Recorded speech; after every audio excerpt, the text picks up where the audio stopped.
Con amplia repercusión dentro y fuera de Brasil se conoció la condena a 9 años al expresidente Lula da Silva en una causa vinculada con el Lava Jato. Mientras tanto, en el Parlamento se discute la posibilidad de un proceso de destitución al presidente Michel Temer, también acusado de corrupción. Vemos el informe y lo analizamos con una invitada especial.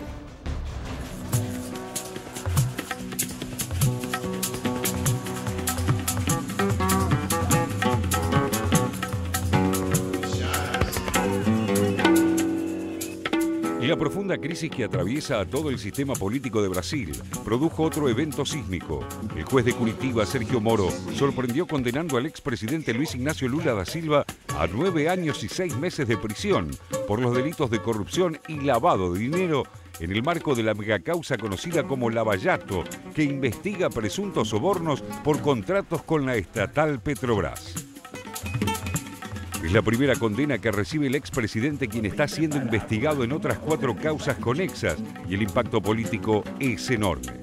Moro consideró probado que Lula recibió coimas por 3.700.000 reales de parte de la constructora OAS a cambio de contratos de Petrobras en las refinerías Abreu y Lima en el estado de Pernambuco y Getúlio Vargas en Paraná.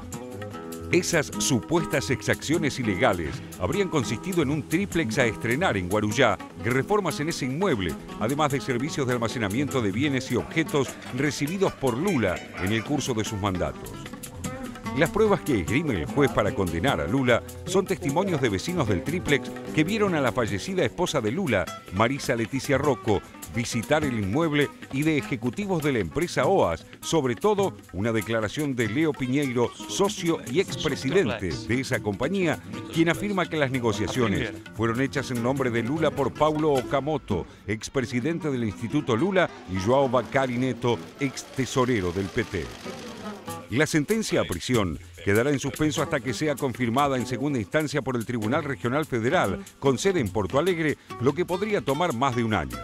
En caso de que eso no ocurriera antes de las elecciones presidenciales de octubre de 2018, para las que Lula aparece como favorito en las encuestas, el expresidente no tendría restricciones legales para presentarse como candidato. Si alguém pensa que com essa sentença me tiraram do jogo, podem saber que eu estou no jogo.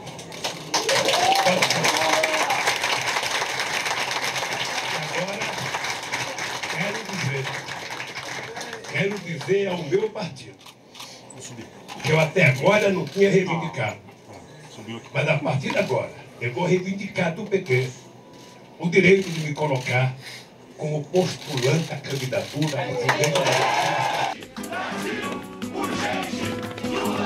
La defensa de Lula, por su parte, acusa a Moro de animosidad y persecución política.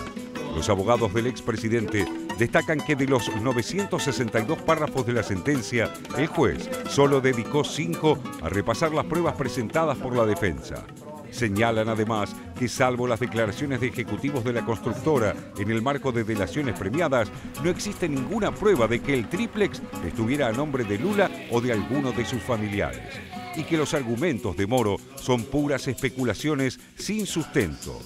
La expresidenta Dilma Rousseff también se pronunció con fuertes declaraciones a favor de su antecesor en el cargo, afirmando que la sentencia de Moro es una injusticia flagrante y una aberración jurídica que avergüenza a Brasil, y acusó a los grandes medios de comunicación de seguir un guión pautado para impedir que Lula pueda presentarse a los comicios de 2018. Por su parte, la exministra de Medio Ambiente y aspirante a la presidencia por el partido Rede, Marina Silva, afirmó que la condena a su ex jefe político demuestra que nadie puede estar por encima de la ley.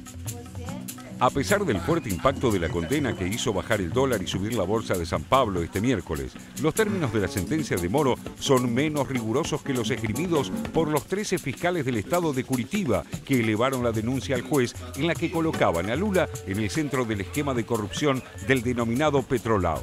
Para Moro, en cambio, no es necesario, por el momento, decidir si el expresidente fue o no el artífice principal del esquema criminal que tuvo como víctima a Petrobras, pero que sí tuvo un papel relevante al considerar probado que se benefició materialmente con el tríplex de Guarujá. Moro también argumentó que era necesario esperar la sentencia de segunda instancia en atención al trauma que significaría la prisión de un expresidente, aunque supeditó esa suspensión a que Lula no realice acciones de intimidación contra magistrados o la prensa. Revirtiendo ese argumento, el equipo de abogados de Lula toma esas afirmaciones como señales de la parcialidad manifiesta del juez y la arbitrariedad de la sentencia. Todo indica que el terremoto político recién empieza y aunque la situación de Lula será el centro de la escena en las próximas semanas, otra noticia de alto impacto podría desplazarla pronto. La caída del presidente Michel Temer, que todos dan por inexorable en Brasil.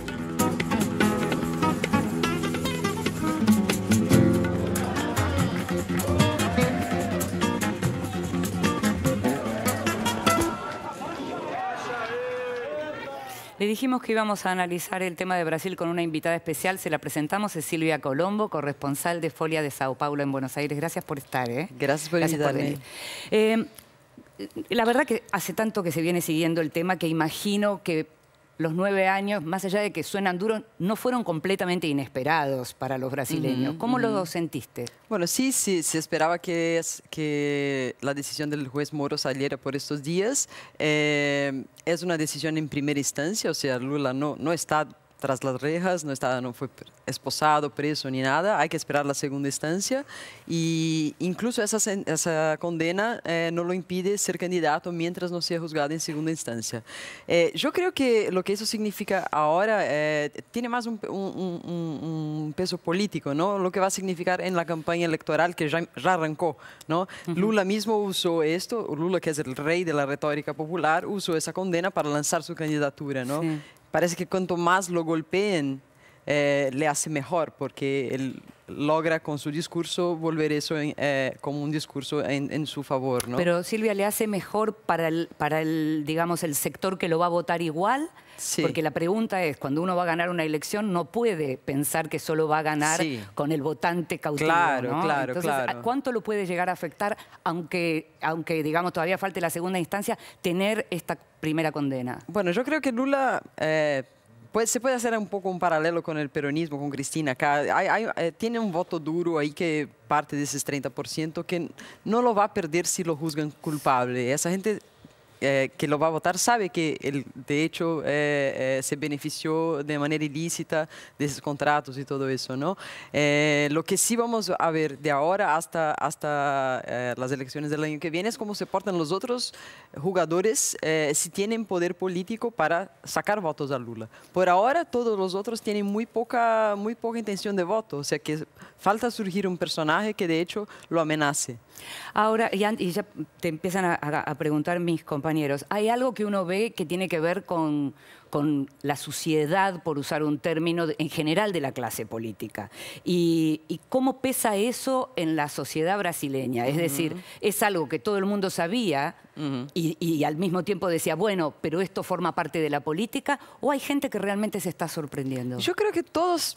La mayoría de la gente sabía que había mucha corrupción desde que yo era chica en Brasil. Se hablaba de escándalos, pero que siempre terminaban sin nadie condenado, sin nadie preso. No, lo que es distinto ahora con Lava Jato es que de hecho hay empresarios, hay políticos, hay quizá un expresidente preso en un rato. O sea, eso cambió un poco.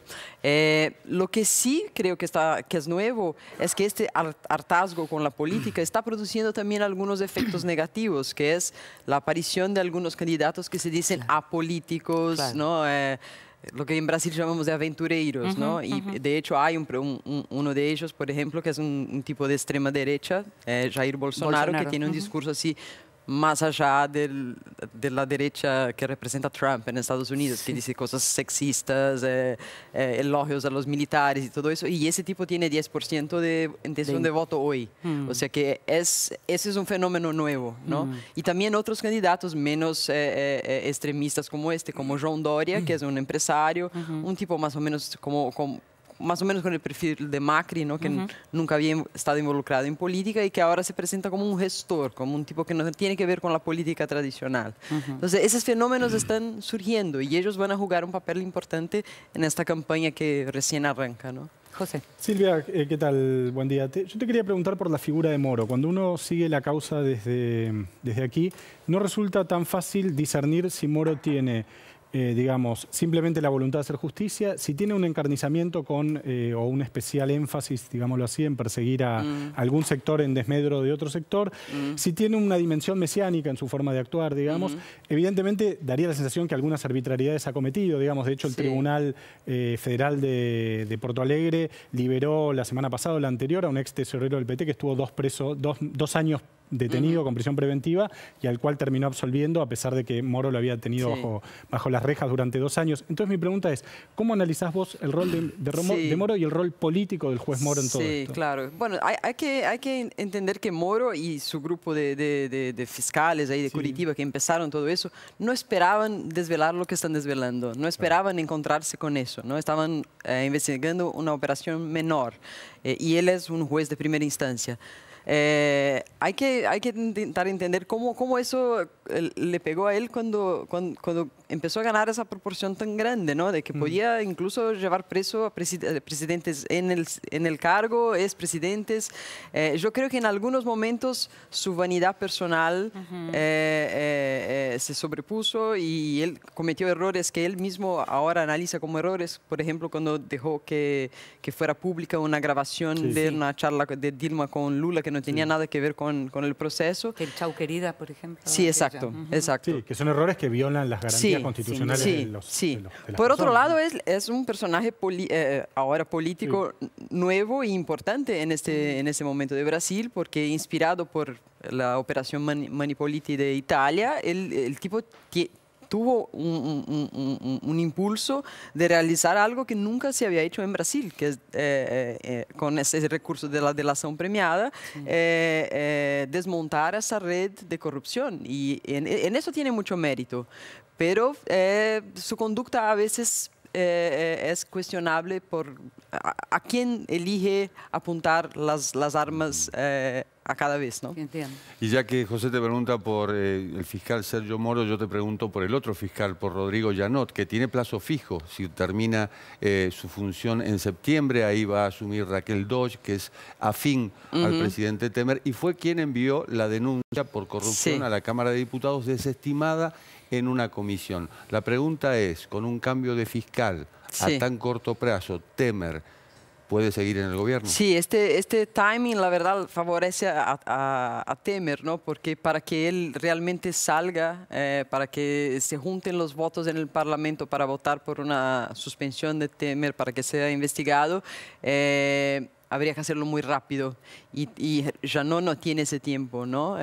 Su denuncia es muy fuerte, pero para que se junten el quórum de los dos lados de la oposición del gobierno en el Congreso para votarlo, quizá no alcance adentro de su mandato. Y si entra Doge, no sé, es una incógnita. También no podemos prejuzgar diciendo que ella va a tomar el partido de Temer, ¿no? Pero es alguien elegida por él, así como el juez de la Suprema Corte, Alexandre de Moraes. Justo estamos viendo, mientras vos hablas, Silvia, imágenes de lo que fue la reunión de comisión en donde se está tratando el posible proceso de destitución al presidente Temer. Natalia.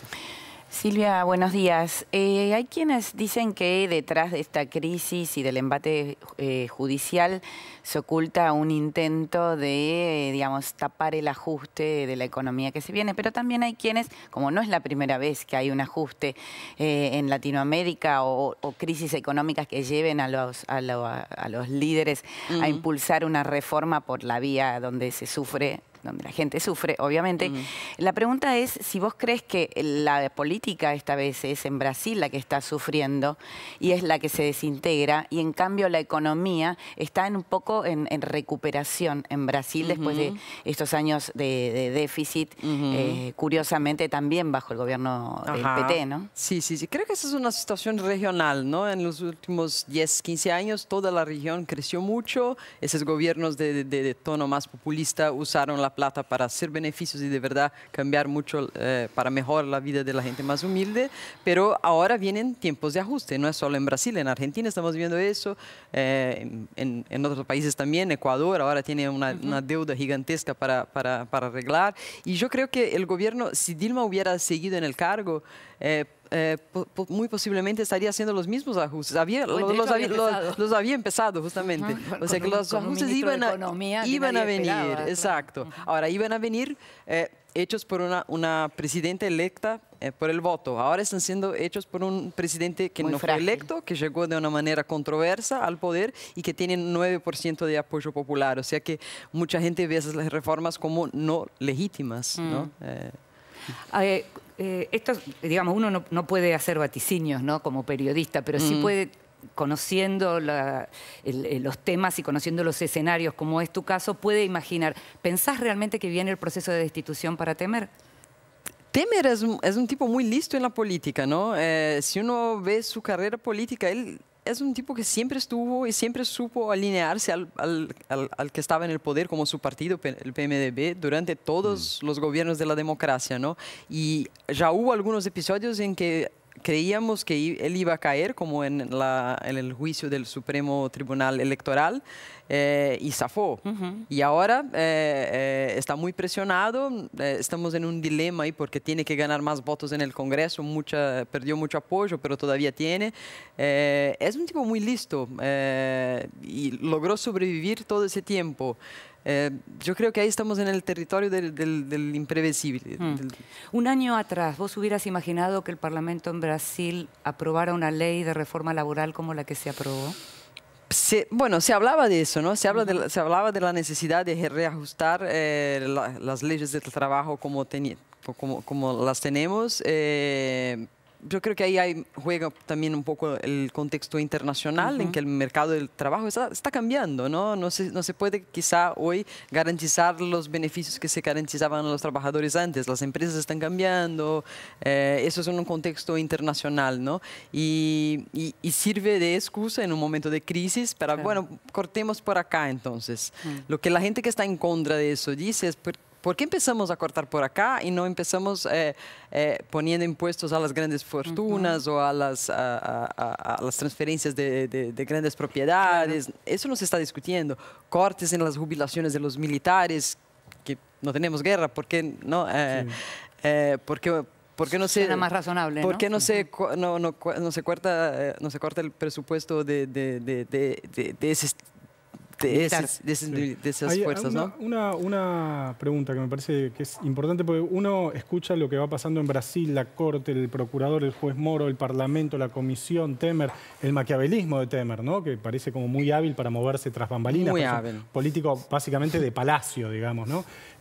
Ahora, lo que llama la atención, sobre todo viniendo de un país como Argentina, que tiene una historia de movilización popular muy vasta y muy rica y muy importante, es la total ausencia de la movilización popular en el proceso político, digamos. Bueno, tuvimos, ¿no? Sí, tuvimos para Brasil no han logrado alterar el curso de los acontecimientos. Sí, históricamente Brasil no tiene ese historial, no tiene como tiene Argentina, como tiene otros países de Latinoamérica, ¿no? Y yo creo que eso viene de tiempos muy anteriores, ¿no? Si uno ve la historia de la independencia política de Brasil, del Imperio Portugués, fue una decisión de los reyes portugueses. Y de hecho nos quedamos con un emperador portugués, bueno, brasilero, pero de la familia real portuguesa. Ya desde el origen vos decís que hay diferencia. O sea, nunca fuimos a la calle y nunca fuimos a pelear por nuestros derechos políticos históricamente, ¿no? Sí fuimos para pedir las elecciones directas en el 84 y después se volvió en el... Con Collor, ¿no? Con Collor también. Con Collor, sí, y ahora se volvió antes del impeachment de Dilma. Yo creo que la gente está ahora un poco harta de ir a la calle y pedir qué también, ¿no? Hubo algunas manifestaciones de Fora Temer, pero ahí es... cuando uno pide Fora Temer, ¿qué es lo que se está pidiendo? Fuera Temer y que venga quién. Y que venga quién, que venga Maya, que venga elecciones directas no podemos tener. O sea, la gente no sabe qué ir a pedir a la calle, en la calle. Por Igualmente, eso no hay un 70% de la gente desaprueba la reforma laboral que es una reforma, valga la redundancia, de las leyes de 1943. Sí. Es decir, en eso estamos bastante parejos en cuanto a Argentina y Brasil. La pregunta es, después de esta reforma laboral en Brasil, ¿crees que eso va a tener un efecto multiplicador en la región? Yo creo que sí, ¿no? Porque incluso bueno, ya hay un efecto de contaminación en las investigaciones de corrupción, ¿no? Las procuradurías de los países están... o sea, en los dos casos, ¿vos crees que esto va a derramar? Yo creo que sí. Creo que el contexto internacional también pide reformas en esas leyes, ¿no? El tema es... si esas reformas no van a afectar más a los que más necesitan de esos beneficios. Pero se desata una competencia por inversiones. Sí. Va a ser el país más moderno y más fácil de invertir. ¿Y qué pasó con el PT y con la izquierda que viabilizó una posibilidad de estar en el poder con Lula, por ejemplo? ¿Cómo está golpeado? ¿Hay una izquierda hoy que puede volver al poder? Bueno, el PT está muy golpeado y disminuyó mucho, ¿no? Sí. Muchas de sus lideranzas importantes o cayeron, o están en la cárcel, o salieron del partido, y surgió una izquierda más a la izquierda del PT, que es el PSOL, el PSTU, hay otros partidos menores que llevaron militantes del PT. El PT es un partido muy disminuido hoy y es muy alrededor de Lula. Pero ¿están en capacidad de volver al gobierno, digamos? ¿Hay una alternativa posible de poder? Bueno, sí, yo creo que sí. Si uno mira las encuestas de hoy, Lula tiene 30%. Pero es Lula. Es lo que tenemos hoy. Bueno, sí. Pero es personalista. El PSOL, el PSTU no tienen un Lula, ¿no? Ni el del otro lado no hay nadie, claro. Exacto, ese es el tema. Es como si estuvieran todavía esperando que apareciera. De hecho, creo que vos mencionaste algo así, todavía debería aparecer. Sí. Es posible que haya como una especie de casi como de instinto mágico, ¿no? De quién vendrá, tiene que venir alguien. Sí. ¿No? El partido opositor más fuerte al PT es el PSDB. Y ese partido está con una división interna muy grande, ¿no? Hay gente que cree que hay que apostar en este nuevo jugador que es João Dória, el alcalde de São Paulo. Y hay gente que está alrededor de Geraldo Alckmin, que es un gobernador de São Paulo, pero también involucrado con Lava Jato, con delaciones que dicen que recibió Caixa Doce, todo eso. O sea, es un tipo que también tiene las manos un poco sucias, pero tiene más alcance nacional. El PSDB tiene que decidir quién va a ser el candidato y quién tiene más posibilidad de enfrentar a Lula. João Dória es muy listo también y empieza ahora a hacer un discurso muy anti-Lula todo el tiempo. Y Lula mismo dijo, yo no voy a contestar porque este tipo solo menciona a mí, porque mencionando a mí, él crece en las encuestas. Claro. O sea, él sabe de su poder que tiene incluso para construir un enemigo para Hay sí un mismo. dato interesante en cuanto a los outsiders. Manipulite, es decir, esto de lo cual se lleva el fiscal Moro, derivó en Berlusconi. Exacto. Claro, ¿no? Recordemos que João Dória era el conductor de la versión brasilera del Aprendiz. Cierto, lo habíamos comentado. Sí, hablamos de outsiders. Muchísimas gracias por estar con nosotros, Silvia Colombo. Realmente es un tema que seguimos muy de cerca, del que hablamos muy seguido, entonces tener una mirada como la tuya nos ayuda mucho. Gracias. Gracias por invitarme.